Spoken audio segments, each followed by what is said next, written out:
August 20th, 1940. Coyoacan, Mexico City.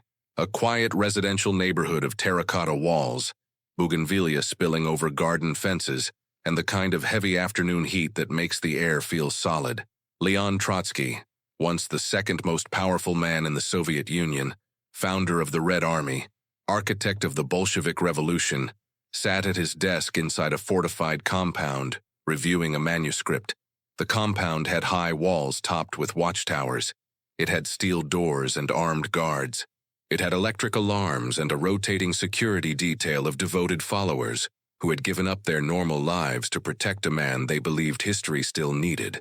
None of it was enough. A young man named Ramon Mercader, who had spent months infiltrating Trotsky's inner circle under a false identity, walked into the study carrying a rolled mountaineering ice axe hidden beneath a raincoat. He sat across the desk. Trotsky looked down at the manuscript Mercader had brought for review. Mercader drove the ice axe into the back of Trotsky's skull. Trotsky screamed, a long, terrible sound that the guards outside described as unlike anything a human throat should produce. He fought. He bit Mercader's hand hard enough to draw blood. He staggered into the hallway before collapsing. He survived for 26 hours before dying in a Mexican hospital, the steel spike of the axe having penetrated 7 centimeters into his brain. In Moscow, Joseph Stalin received the report. By multiple accounts, he said nothing for a long moment. Then he ordered that the men responsible be awarded the highest state honors. Mercader, who served 20 years in a Mexican prison without revealing his Soviet connection, was secretly awarded the Hero of the Soviet Union medal the moment he was released. He spent the rest of his life in Moscow and Cuba, a celebrated ghost of a program that the Soviet state officially denied had ever existed. But it existed. It had been running for years before Trotsky died, and it would keep running, in expanding and increasingly sophisticated forms, for decades after. To understand why Stalin constructed a global assassination infrastructure, why he spent enormous resources hunting former allies across multiple continents, you have to understand the specific terror that exile represented to him. A dead enemy is silent. An exiled enemy is a microphone. Stalin's claim to legitimacy rested on a single narrative, that he was Lenin's true successor, the rightful inheritor of the Bolshevik Revolution, the man whose vision most purely embodied Marxist-Leninist truth. This narrative required the systematic erasure of all competing versions of revolutionary history. It required that every alternative account of what the revolution had been, and what it was supposed to become, be discredited, suppressed, or physically destroyed. The problem was that the men who held those alternative accounts were not conveniently located in Soviet prisons, where they could be quietly shot. They had escaped. They were in Paris and New York and Mexico City and Istanbul, and they were writing books and giving interviews and corresponding with Western intellectuals who had audiences of millions. Trotsky was the most dangerous, but he was not alone. The men Stalin hunted were not random dissidents. They were former members of the Central Committee, former Politburo members, former Red Army commanders, former heads of the secret police itself. They were men who had been inside the revolution from the beginning, who had sat in the same rooms as Lenin, who knew exactly which parts of the official Soviet history had been fabricated, which photographs had been altered, which speeches had been edited, and which heroes of the revolution had been quietly reclassified as traitors after Stalin found them inconvenient. Their memories were weapons. Their existence was a structural threat. And Stalin responded to structural threats with the only tool he had ever fully trusted. The apparatus he built to reach them was called the Administration for Special Tasks, operating under the NKVD and later its successor organizations. Its formal existence was classified at the highest possible level. Its budget was buried inside other budget lines. Its personnel were trained in cover identities, foreign languages, poison chemistry, and what the operational documents referred to, with bureaucratic delicacy, as wet work. The first director of the assassination program was Yakov Serebryansky, a man so effective and so deeply embedded in foreign intelligence networks that even senior NKVD officers didn't know his full operational scope. Serebryansky ran agents across Europe, the Middle East, and North America simultaneously. He recruited from émigré communities, from foreign communist parties, from idealistic young leftists in Western countries who believed they were serving the cause of international revolution and had no idea they were occasionally being asked to kill people. The program operated on several levels simultaneously. The first level was surveillance. Every significant Soviet exile was mapped: their addresses, their daily routines, their associates, their financial support networks, their psychological vulnerabilities. The NKVD maintained detailed files on hundreds of individuals across dozens of countries, updated continuously through a network of informants embedded in émigré communities. The second level was infiltration. Agents with deep cover identities, some of whom had been building their false personas for years, worked their way into the social circles of targets. They became trusted friends, romantic partners, political colleagues. They reported everything, and when operational orders arrived, they were already inside the perimeter. The third level was execution. The methods evolved as the program matured. Early operations were relatively crude: shootings, arranged accidents. By the late 1930s, the program had developed considerably more sophisticated approaches. The NKVD's Laboratory Number 1, known internally as the Camera, was a dedicated research facility focused on developing undetectable poisons. Its scientists worked on compounds that mimicked natural causes of death: heart failure, respiratory collapse, stroke, and left no trace in standard post-mortem examinations. The Camera produced, among other things, a ricin-based compound that could be administered through physical contact with treated surfaces. It produced cyanide formulations that could be aerosolized. It produced substances that could be introduced into food or drink in quantities too small to taste, smell, or see, and that would produce death within a time frame calculated to give the operative sufficient distance before the body was discovered. This was not improvisation. This was industrial research applied to the problem of murder. The operations themselves reveal the extraordinary reach of what Stalin had constructed. In 1937, Ignace Reiss, a senior NKVD agent who had defected and publicly declared his support for Trotsky, was shot multiple times and left on a road in Switzerland. His body was found with candy wrappers nearby, a detail the investigators found strange, until they realized the candy had been laced with strychnine as a backup method, in case the shooting failed. In 1938, Rudolf Clement, Trotsky's secretary and a key organizer of the Fourth International, was abducted in Paris. His headless, handless torso was pulled from the Seine 3 weeks later. His hands and head were never found.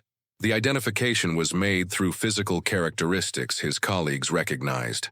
In 1937, Andreu Nin, the leader of a Spanish Marxist party that refused to subordinate itself to Moscow's control, was abducted during the Spanish Civil War, a conflict the Soviet Union was actively involved in, taken to a Soviet-controlled facility, tortured, and killed.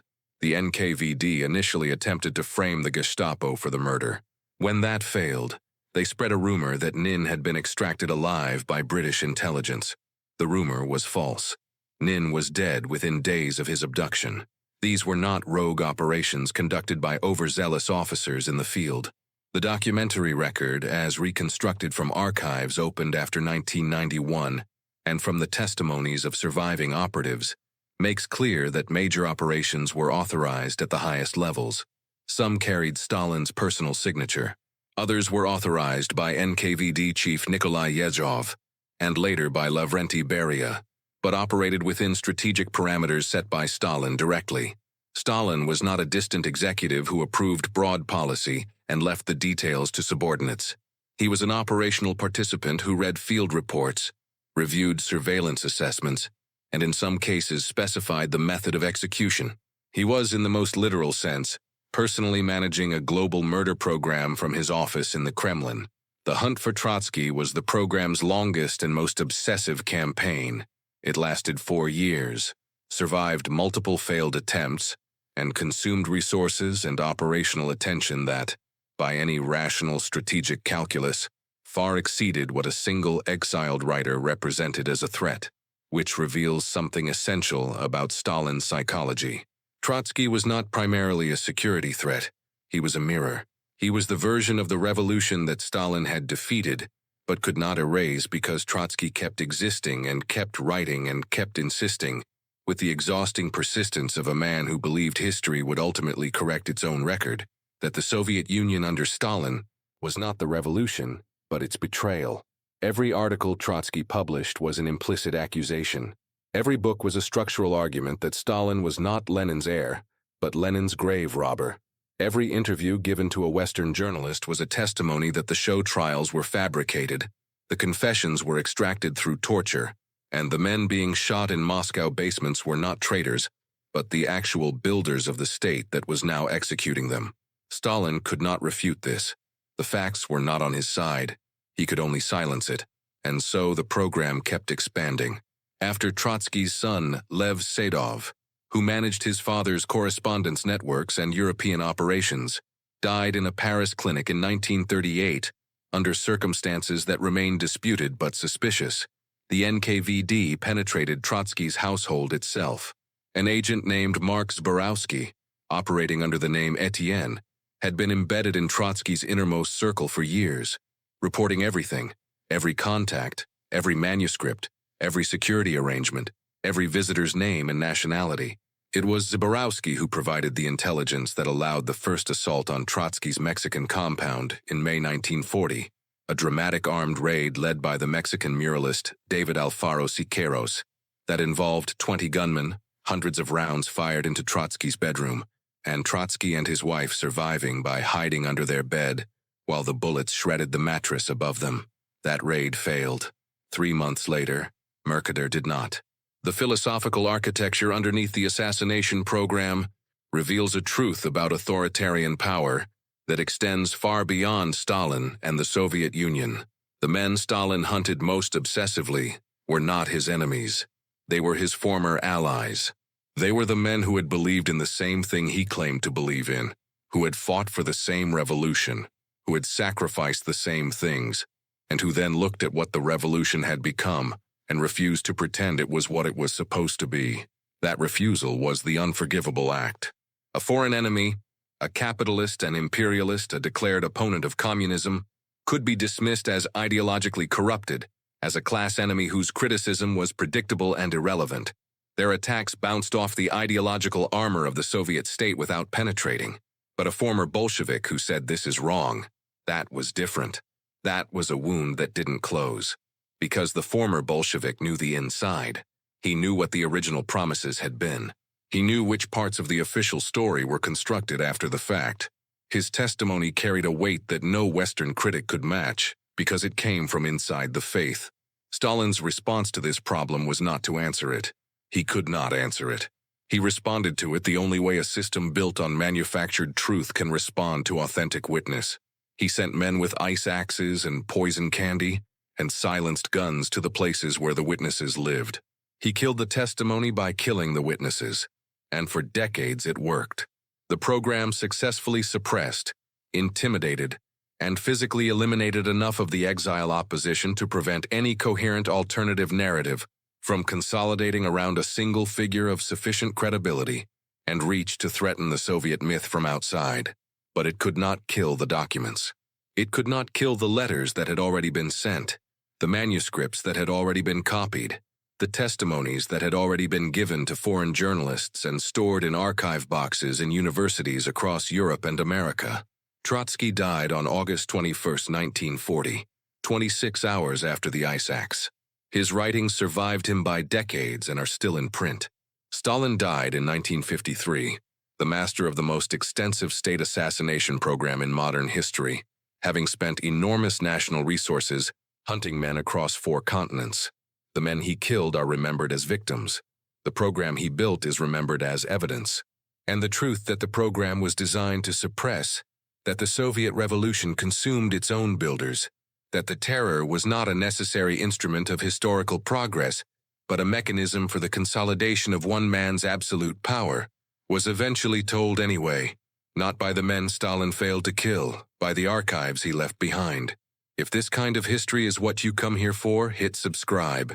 It's instant, and it actually matters for getting this content made. And drop a comment below telling me which part of this story you'd never heard before. I want to know.